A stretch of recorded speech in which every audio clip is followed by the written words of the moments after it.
Number 5. The spook light. In the early 1830s, when the Native Americans were put on their forced march during the Trail of Tears, some of them reported seeing something unusual while near Missouri and Oklahoma's border.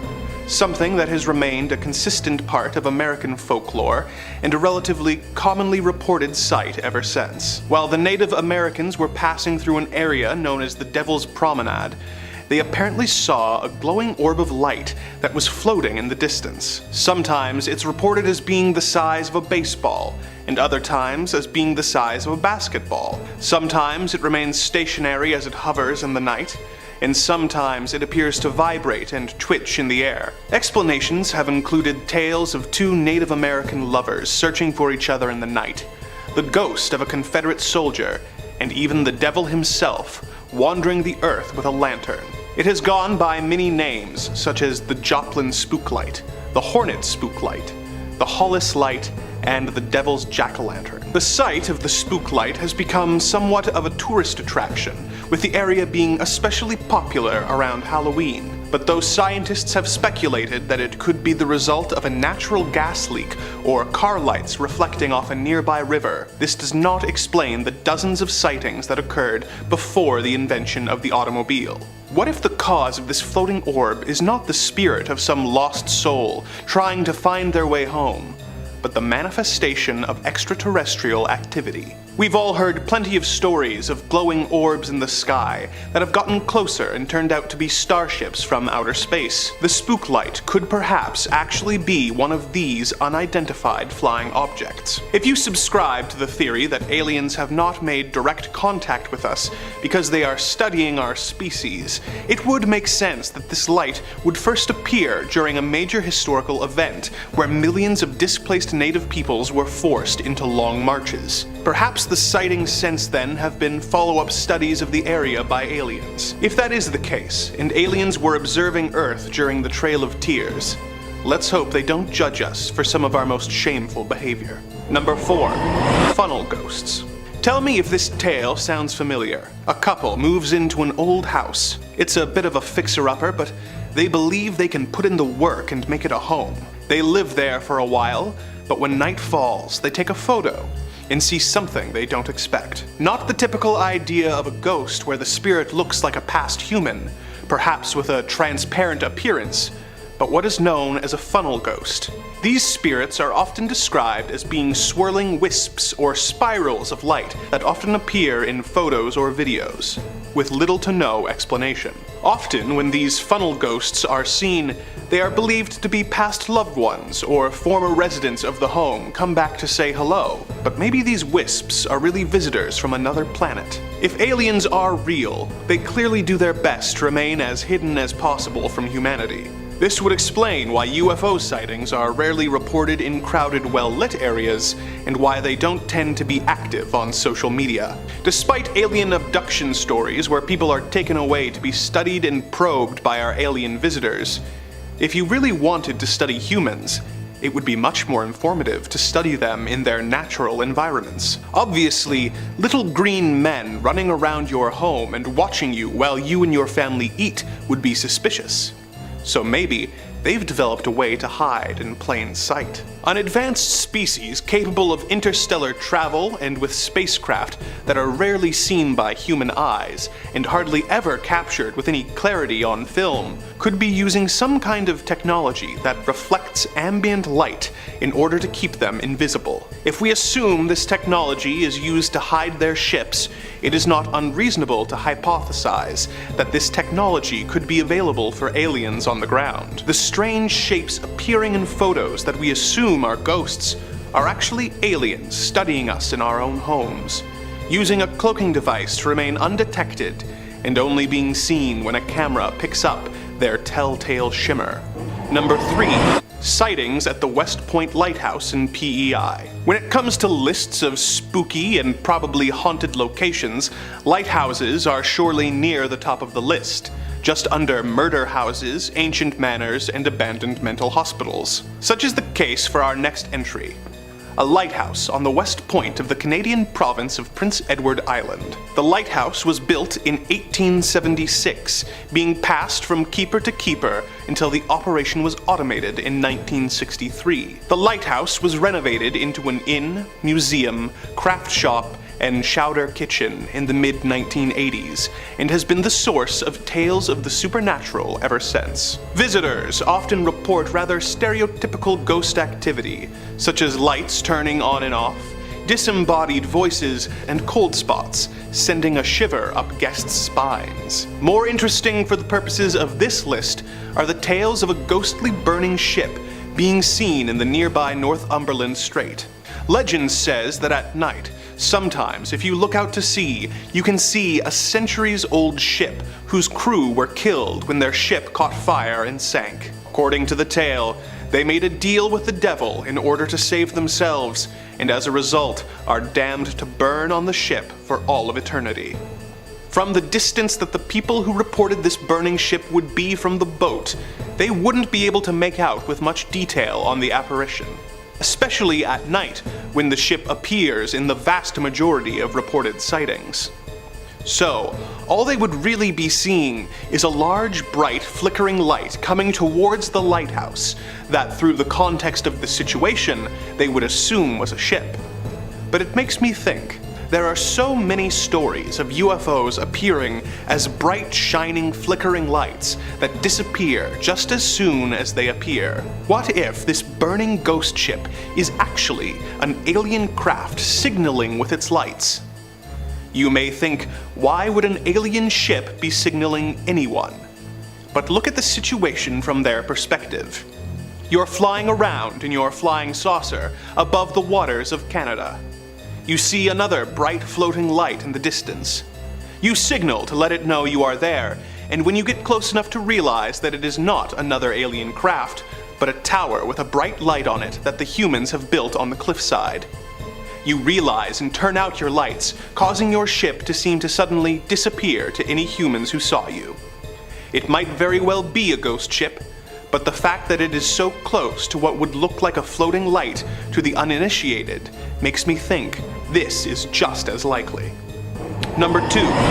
Things moving on their own. Another common type of ghost is the alleged poltergeist. They are the type of spirit who enjoys their afterlife by messing around in your home with the intention of scaring you and causing as much property damage as possible.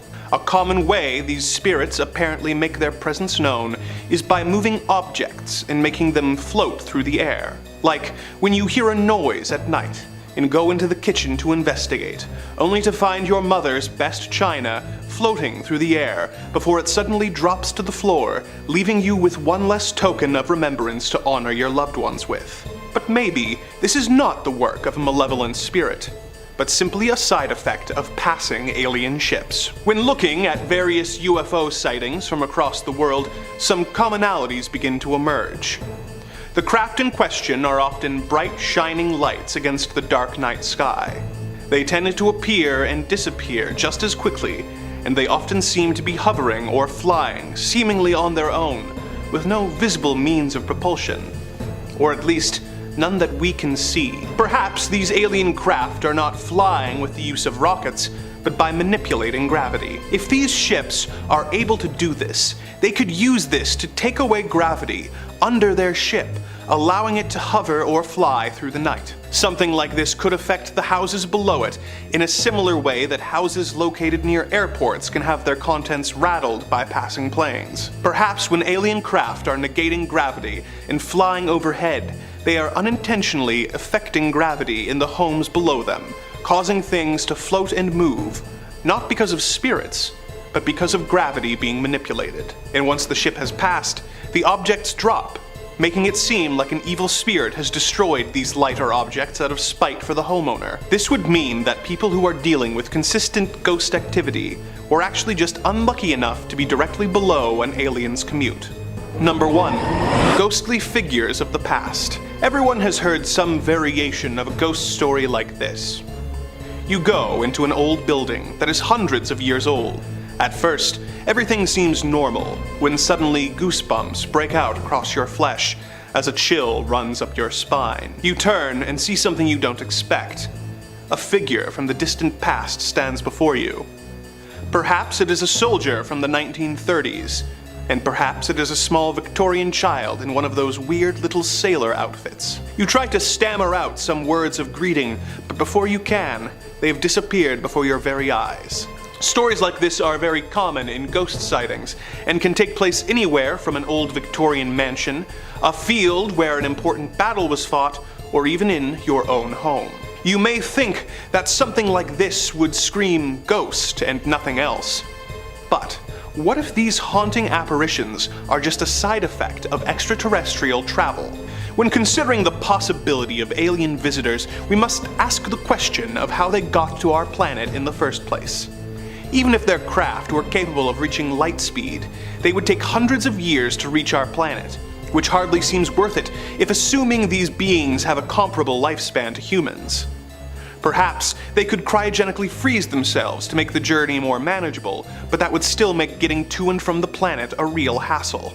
Or perhaps these alien beings are capable of faster than light travel, which our concept of science says is impossible. Maybe the answer isn't that these aliens are moving fast. Maybe the answer is that they are bending space and time to reach their destination. If these beings were capable of traveling across the fourth dimension and bending space and time around, or folding it in on itself, then it is reasonable to hypothesize that there would be some unintended side effects. One theory of how time works is that all of it is happening at once. So, if a place, say a spooky mansion, were occupied by a small Victorian child in one point of time, and say Ryan Reynolds in another, maybe time folding in on itself to accommodate alien travel would cause us to be able to catch glimpses into the other points in time. So, this hypothetical Ryan Reynolds would see the child from the past and assume it was a ghost. And who knows, maybe the child would see Ryan and assume he is a handsome spirit from the future. Number 5. The Allagash Abduction. Our first tale is known as the Allagash Abduction. And by the way, what a turn of a phrase. That sounds like a great airplane book. Named after the Allagash waterway in Maine where it took place. In 1976, a group of 4 friends, who'd all met in college, were taking a trip camping, canoeing, and relaxing. The trip would be a trip they would never forget, and not just because of the salmon. The men, twin brothers Jack and Jim, and friends Chuck and Charlie, all decided to go out fishing on the lake at night. Before setting off, though, they made sure to light a large campfire to act as a visible landmark from the water. Now, the evening transpired fairly normally, fishing, sharing stories, until the men saw a blinding light in the sky above them. A glowing orb that shone brighter than any light any of the men had ever seen, flashing all sorts of bright, radiant colors. Now, the object was hard to make out, but it looked to be about 80 meters in diameter, and was slowly approaching the fishing boat. The men hurriedly panicked and paddled back to the shoreline, only to discover that the campfire they had been lit had been completely smoldered and looked to have been put out hours and hours ago, despite the men having not been out nearly that long. Stranger still, a few days after the trip, the men all started reporting similar nightmares, seeing a silver operating room and long, tall, giant-headed creatures examining them in this room, taking samples of their blood, their skin, and so on. All of them described the room, the creatures, and the nightmares extremely similarly. The men underwent psychiatric evaluation and were all deemed mentally stable, even passing polygraph tests. So what happened? Could this have been a mass hallucination? Or were these men plucked by visitors from another world for study?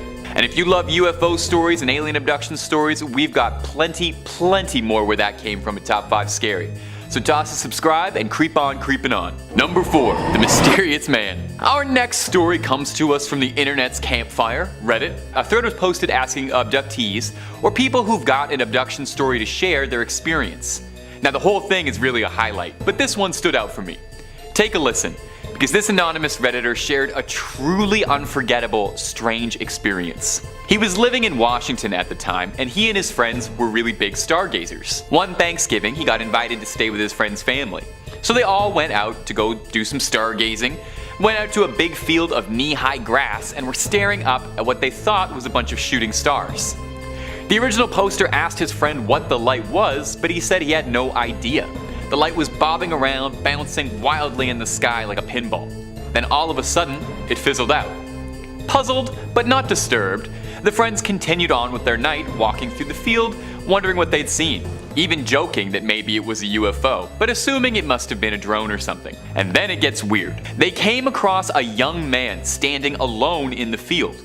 They were the only people there for miles around, and the poster said he would have been able to see him from where he was.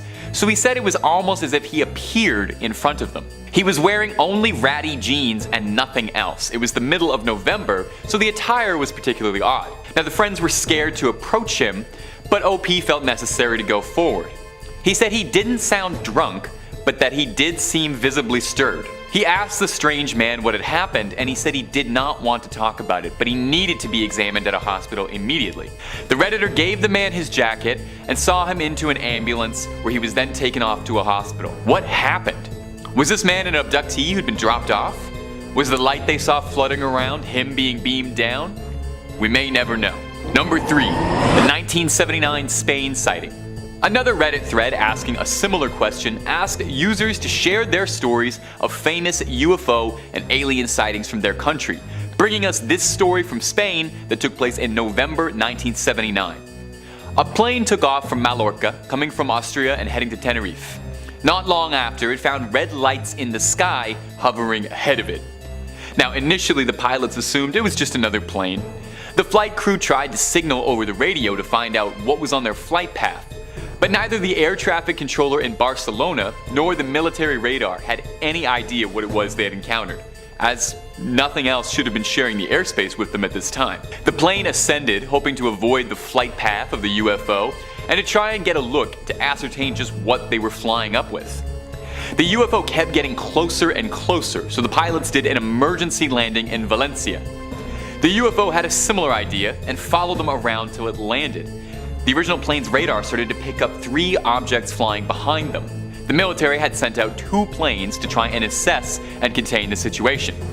They found a giant red light floating statically over the airport, even though it wasn't being picked up on by the radar. The light started to fly when they got closer as they attempted to chase it, soaring around, tailing the mysterious floating light for upwards of 2 hours, intermittently losing sight of the target completely, occasionally getting blips on the radar, until eventually the trail went cold, and as quickly as it had appeared, the strange light had disappeared. People on the ground reported seeing that light all over that day, and to date, no one truly knows what had happened. Number 2. The Travis Walton incident. Now, our next story is a wild one even by top 5 standards, but that's exactly why I wanted to include it. Our story starts in November 1975, and I'm pretty sure that's the 3rd one of these that took place in November. It's a weird month for aliens, huh? Travis Walton was working as a forester, and the day was passing normally. Walton and his co-workers from the logging crew were riding in a truck, 7 men total, when they encountered a flying saucer-like object hovering above them around 100 feet in the air, making a loud, high-pitched droning noise. The truck stopped, and Walton left the vehicle to get a closer look at the unidentified flying object. And suddenly, a bright light surrounded the truck and knocked Walton back and unconscious. Terrified, the other men drove off. Walton then goes on to claim that when he awoke, he was no longer in the forest on the ground, but was in a bright, silvery, hospital-like room being observed by 3 short, bald creatures, very similar to the Allagash abduction story. He says that he struggled as much as he could against his captors until he was met with a tall creature that closely resembled a human, but was wearing an intimidating helmet. The masked creature escorted Walton to another room and put a translucent mask over his face, and he blacked out. Walton says the next thing he can accurately remember is walking alongside a highway 5 days later. The thing is, Walton really was missing for 5 days. There was a search. Scent dogs and helicopters were used to track him over the woods, and he was assumed to have passed. For 5 full days, he was completely untraceable until one day he just reappeared. Since that fateful week in 1975, Travis has sworn that what happened to him was an abduction, even if it just seemed like a bad dream. His story served as the basis for the 90s horror film Fire Fell from the Sky, so if you're looking for a dramatization of this story, good one to check out.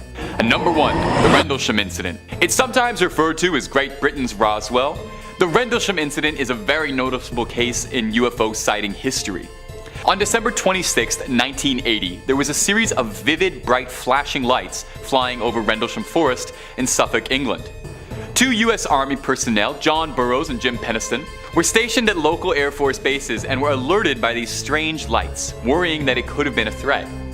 The younger of the 2 men, Mr. Burroughs, said that the lights looked like a beacon flashing all sorts of colors. Over 40 personnel stationed at the Air Force base corroborated this claim. The 2 men got clearance to investigate whatever was flashing over Rendlesham Forest. In their official document to their superiors, the 2 men write that they saw a strange, glowing, metallic triangular object hanging in the sky, pulsing with colored lights. Neither of the men had any idea what it was they were witnessing. The craft seemed far more advanced than anything either of them had ever seen, and seemed not of this world. As if that wasn't compelling evidence enough, neighboring farm animals were all in a frenzy as this thing was flying, and the airmen's equipment started malfunctioning. The personnel could no longer use their radio to contact the base. Landing in the middle of the clearing in the forest was a craft unlike either of them had ever seen.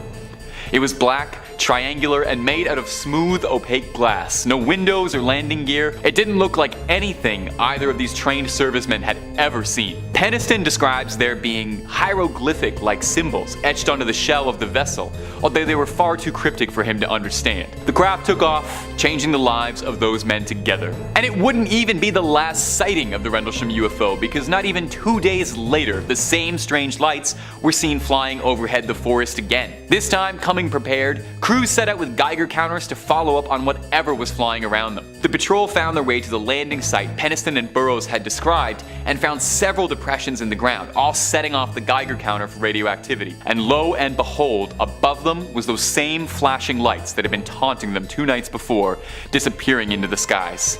40 years later, and we're still no closer to understanding what happened in the Rendlesham incident. Number 5. Weird signal from the Milky Way. Astronomers have been studying fast radio bursts, or FRBs, that's a little acronym there to make me sound smart, for decades outside of our galaxy in the hopes of someday making some contact with our extraterrestrial friends and saying hello. Well, decades of research might have paid off when on April 28th, 2020, 2 ground-based radio telescopes discovered an intense pulse of radio waves within the Milky Way. This event was the first time an FRB had ever been detected within the galaxy, and somehow, despite this burst only lasting for a millisecond, it was apparently almost impossible to miss. I know what all of these words mean for sure. The burst was 30,000 light years away from Earth, so, about a stone's throw up that way, really just a block away on the cosmic scale. It was first discovered by the CHIME, a fancy acronym for the Canadian Hydrogen Intensity Mapping Experiment, as well as another project, the STARE, the Survey for Transient Astronomical Radio Emission. I just woke up, man. And I don't really know what these acronyms mean either, but I'm having a lot of fun saying them for you, and I hope you enjoy that.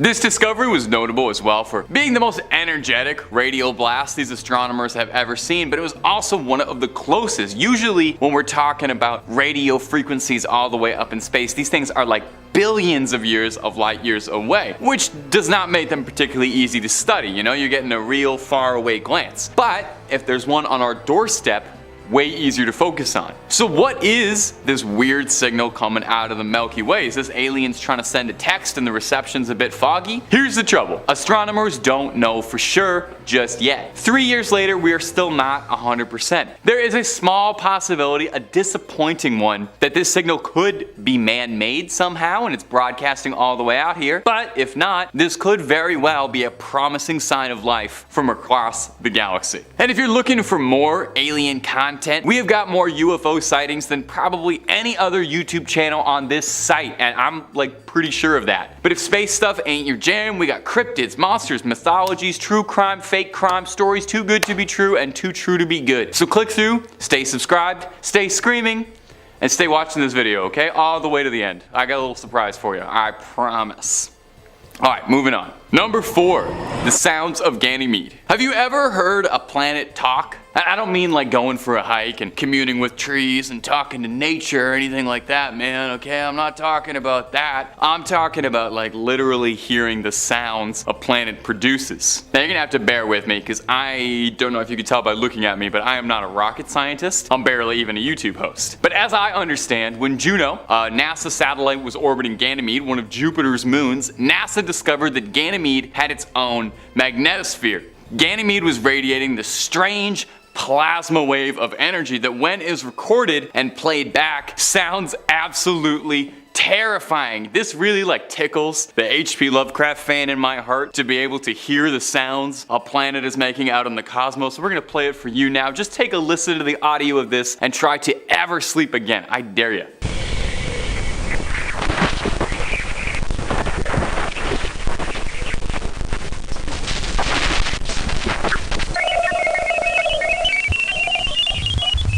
I found that pretty scary personally. I don't know, reminds me of my insignificance in the galaxy. But more than a few people on YouTube pointed out, if you just close your eyes and imagine that that's R2-D2 making all of those noises, it's not particularly scary at all. And I'm probably never gonna be able to unhear that. So is this proof of alien life hiding out inside of Jupiter's moon? Well, not quite. This is a natural phenomenon. It's definitely mysterious though, and it makes you think about the size of the cosmos and how small we are on a galactic scale, but other than that, this thing coming from Ganymede is explainable, if not a little bit confusing. I just wanted to toss it like smack dab in the middle of this list about alien speculation to keep things a little fun, fresh, and flirty for everybody. Number 3, the USS Jellyfish. That's a fun name, isn't it? That's kind of fun. The USS Jellyfish kind of calls to mind like a big ship, maybe like a cruise ship, taking an all-included trip through the Bahamas. Well, not to burst your dreams of an island getaway, but the actual USS Jellyfish is a celestial object that astronomers have found that has had them asking questions that are really stinging. That was forced. That was really forced. That was not natural at all. I'm sorry. The USS Jellyfish is a giant mass of plasma that has taken the shape of a jellyfish. At least that's the best way we can see it. It's kind of like an ink blot test. You see what you want to see. It's some 300 million light years away and is a fancy radio signal called a polyphenix, which is a term scientists use for a radio frequency up in space that they don't really have all the answers about. The giant blob in particular is so unusual that when astronomers initially discovered it, they were writing it off completely, assuming it was an accident or an error in their data. The researcher who first discovered it, one Torrance Hodgson, captured the subject in 2017 using the Murchison Wide Array, an incredibly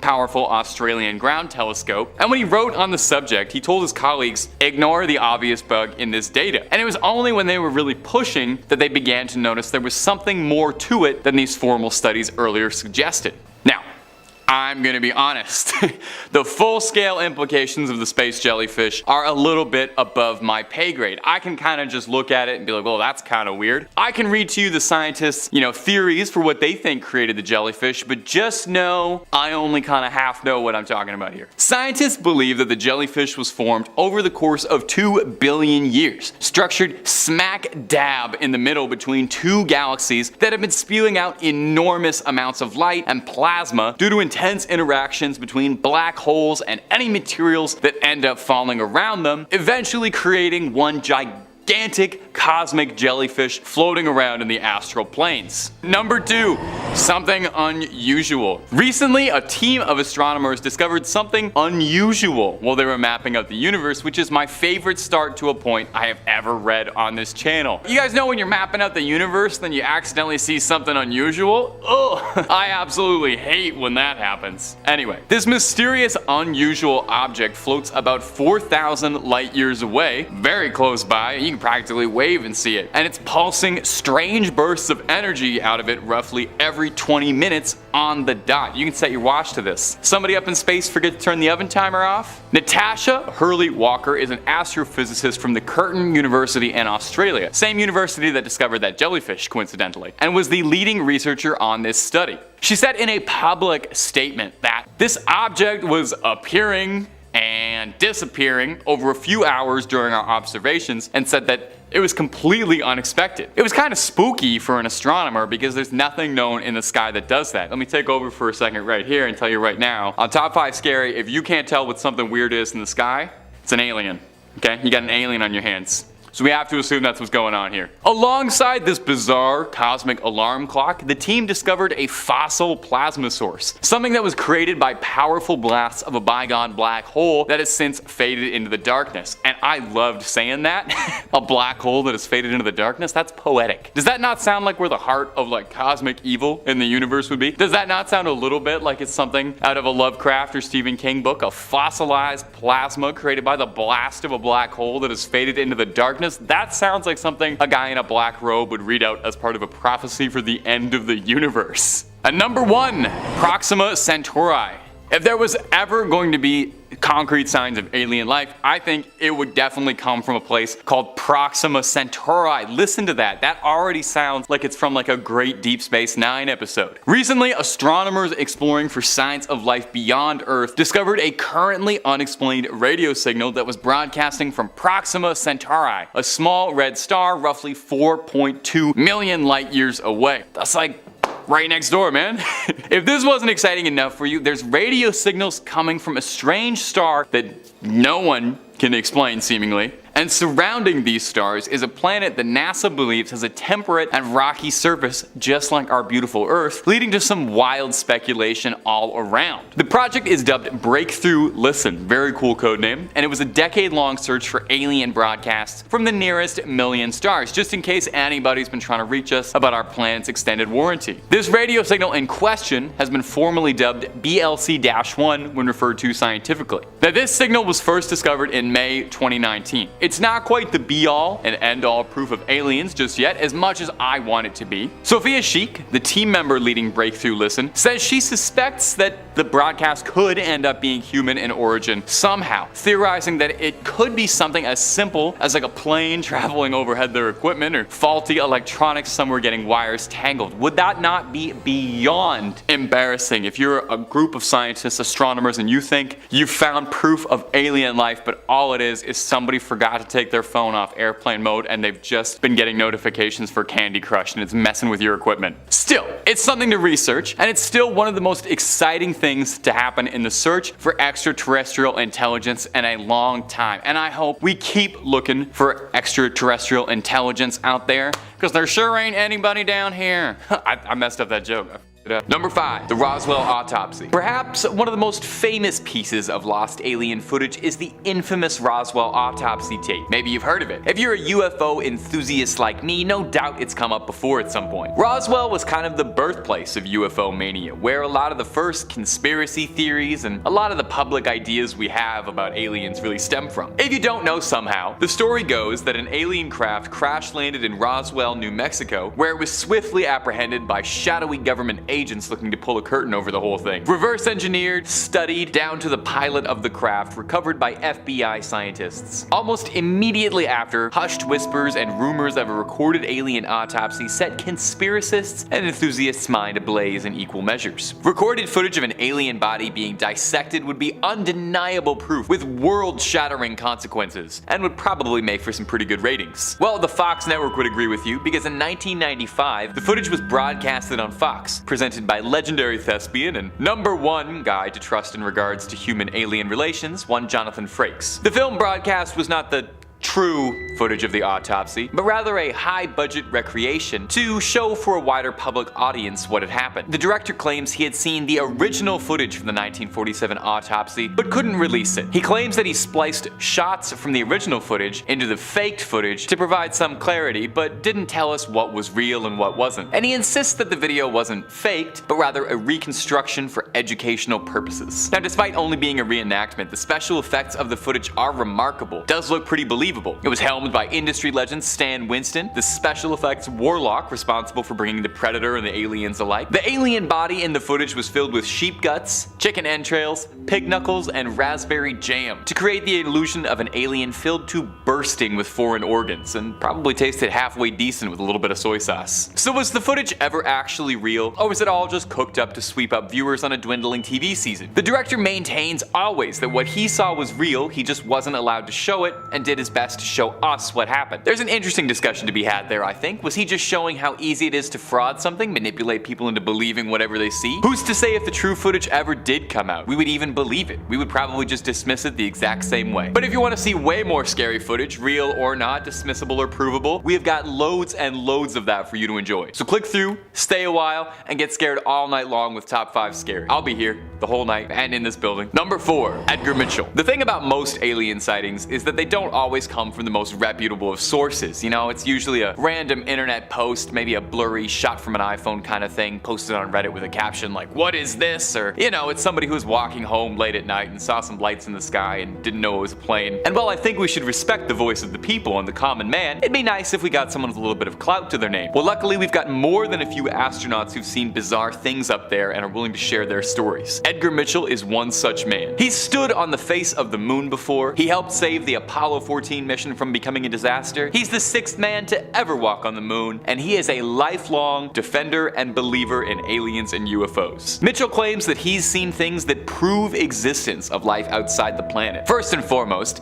he is a firm believer of the Roswell conspiracy, and he insists that all those stories are true and that the military has been hiding the truth behind what happened at Roswell for decades, adding on to say that it was buried, and the military propagated a covert movement to discredit everything that had happened at Roswell, to deter people from taking any news about UFOs and flying saucers seriously, dismissing it forever as tinfoil hat stuff. Mitchell claims that NASA believes the public wouldn't be able to handle the truth. Come on, we're ready. We're ready, we're all ready, we're big enough now to know the truth. It's like the tooth fairy, we're grown up, we know where the quarters are coming from, just tell us. And Edgar Mitchell's been trying to just tell us. In 2004, Edgar Mitchell told a Floridan newspaper that he knew there was a secret cabal inside the American government that took in and studied alien corpses, and that after JFK was removed from office, the group did not answer to the president and didn't include the commander-in-chief in their briefings. He was quoted saying, "They all know that UFOs are real. The question is where they are coming from. A shadowy organization existing outside the president's control with insider knowledge on aliens and trying to suppress the public." Did Mr. Mitchell just casually confirm the Men in Black are real? Now, NASA themselves obviously denied all of Mitchell's statements, but obviously they would. What government is going to throw their hands up and admit that they have been slicing up alien bodies on the side? Number 3, the first flying saucer. Now, while the Roswell, New Mexico incident was the UFO sighting that really shot alien sightings into the mainstream public consciousness and kind of defined what alien sightings look like, you know, the idea of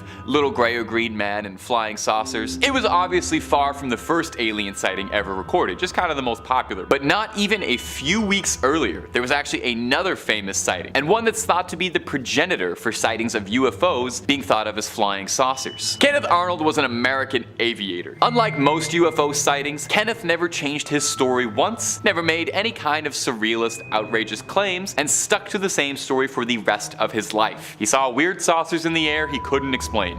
Well, let's take a listen. It was 1947, June the 24th, weeks before Roswell, which occurred in July 1947. Mr. Arnold was flying his private plane over Washington by Mount Rainier. I've never been to Washington, so you guys gotta forgive me. He was looking for a recently downed transport plane that had a $5,000 bounty the US military was offering in exchange for its finding. As he was approaching the summit, Arnold noticed that he saw 9 blinding flashes of light hovering up above. When looking in closer, they resembled ships but looked like discs. Arnold said that he saw them flying in a bizarre pattern, with each position diagonally together, reporting that it reminded him of the tail of a kite. Arnold was an aviation expert and said that the craft seemed far more advanced than anything human beings were capable of at the time, moving at unbelievable speeds. He landed at a nearby airport and told crew that he saw something bizarre he couldn't rationalize, worried that perhaps it could have been missiles being fired at Washington. Reporters interviewed him and he was pressed for several questions, but no one could corroborate or figure out just exactly what it was was he had seen. Arnold was questioned by the army as well, who took his claims remarkably seriously, as he was a fairly respected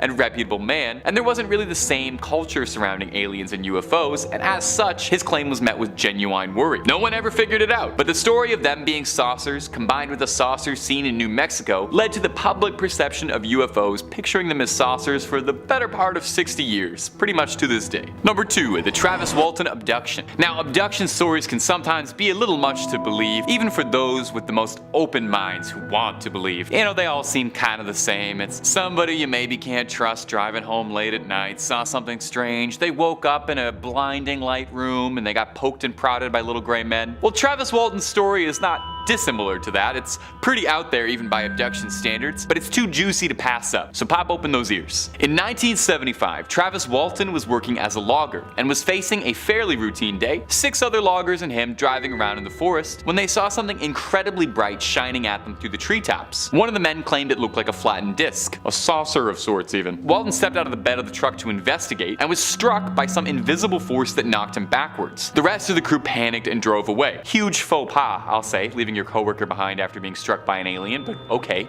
you think you know somebody. When the crew returned, Walton had vanished. Walton awoke and had thought that he'd been taken to a hospital because he'd found himself in a blindingly bright room and could hear people moving around him. But it wasn't until he got a good look at his doctors that he knew something was amiss. 3 feet tall, with brown, quarter-sized pupils, with marshmallow-like skin. Walton freaked out, obviously, as one would probably do, and was swiftly restrained by his captors. He tried to fight them off, but was greeted by a tall creature he said resembled a humanoid, but was masked by an intimidating helmet, a kind of Darth Vader looking thing. The masked creature took Walton and escorted him back into the operating room and put a translucent mask over his face. And Walton drifted out of consciousness again, unsure if anything was real. The next thing he remembers is walking alongside a highway as if nothing had ever happened. He eventually finds his way to a phone and called his brother-in-law, who panically asked what had happened. It turned out that Walton had been gone for 5 days, and he was untraceable. Search parties had formed looking for him, sent dogs and choppers tracked him from the woods, but no one could find any sign of him, as if he'd blinked out of existence and then blinked right back. Travis swore what happened to him was real, a real abduction, and he's maintained that story ever since that fateful week in 1975. Now, if you think this story is fascinating and you're upset that nobody recorded any of it and there wasn't any footage of what Travis described, well, the tragic news is, yeah, it doesn't exist. You can, however, watch a 90s sci-fi movie that is directly based off Travis's case called Fire in the Sky. I've never seen it, but I'm sure it's on Amazon Prime or something. It's got